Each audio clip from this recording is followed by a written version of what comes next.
The year was 1999. The world was on the verge of a new millennium, and Sega, once a titan of the gaming industry, was ready to stake its claim on the future. Enter the Sega Dreamcast, a console that dared to dream big. Released in Japan in 1998 and North America in 1999, the Dreamcast was a technological marvel. It was the first console to feature a built-in modem. Imagine that, playing games online with your friends from the comfort of your own home.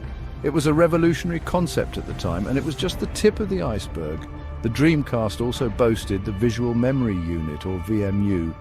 This wasn't just your average memory card. Oh no, this bad boy had its own screen. You could play mini-games on the go. You could even trade items with your friends. How cool is that? The Dreamcast was poised to change the gaming landscape forever. It was sleek, it was powerful, and it was ahead of its time. What could possibly go wrong? The gaming press went wild for the Dreamcast, and for good reason. This was a console that oozed innovation from every port. Critics praised its impressive graphics, its intuitive controller, and its groundbreaking online capabilities. Magazines couldn't get enough of it. They raved about its arcade-perfect ports of classic games. But the Dreamcast wasn't just about rehashing old glories. It was a haven for innovative new titles. These weren't just games, they were experiences. The Dreamcast was a critical darling, lauded for its ambition and its execution. It seemed like Sega had finally done it. They had created a console that could rival, even surpass, the mighty Sony PlayStation. But as we all know, things didn't quite go according to plan. See, Sega had a bit of a troubled past in the console wars. Remember the Sega Saturn? Yeah. Not exactly a shining moment for the company. The Saturn was rushed to market. It had a convoluted architecture that made it a nightmare for developers. And to make matters worse, Sega's marketing campaign was all over the place. They didn't know if they were targeting hardcore gamers or casual players.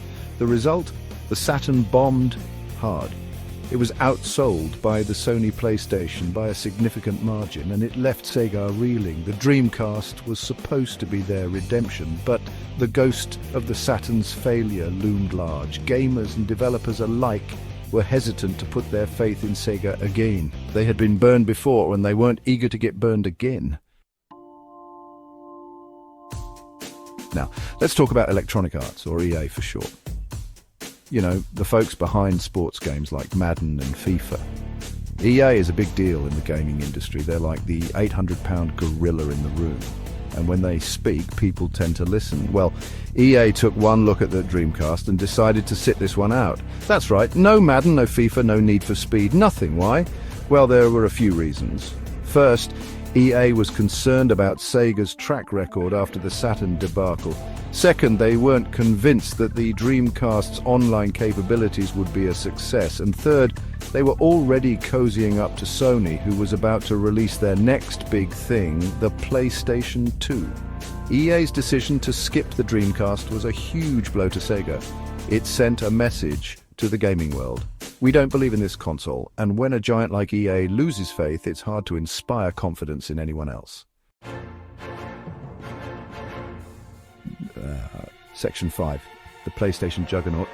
A new millennium, a new rival. Speaking of the PlayStation 2, let's talk about the elephant in the room. Or should I say the juggernaut in the room.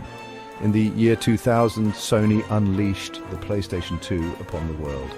And it was a monster. The PS2 was more powerful than the Dreamcast. It had a built-in DVD player, which was a huge selling point at the time. And most importantly, it had the support of EA and a plethora of other third-party developers. The PS2 was a marketing triumph. It became the must-have console of the holiday season, and it left the Dreamcast in the dust. Section 6. Hardware over heart, a fatal miscalculation. The Dreamcast had great games, but Sega made a crucial error. They focused too much on hardware, not enough on software. The game library was innovative, but lacked depth. There weren't enough games to keep gamers satisfied, and the PS2 overshadowed the Dreamcast. Section 7, Financial Fallout, the Dreamcast's decline. The writing was on the wall. The Dreamcast was losing ground fast. Sales were plummeting, and Sega was hemorrhaging money. The company had poured millions into the Dreamcast, but it wasn't enough to save it from the PlayStation 2 juggernaut. In early 2001, Sega made the difficult decision to discontinue the Dreamcast. It had been on the market for less than 2 years. Section 8. Rising from the Ashes, Sega's second act. Instead of going down with the ship, Sega made a bold decision. They would abandon the console market and focus on making games. Sega, once a rival to Nintendo, would now make games for them. It was a humbling but necessary experience.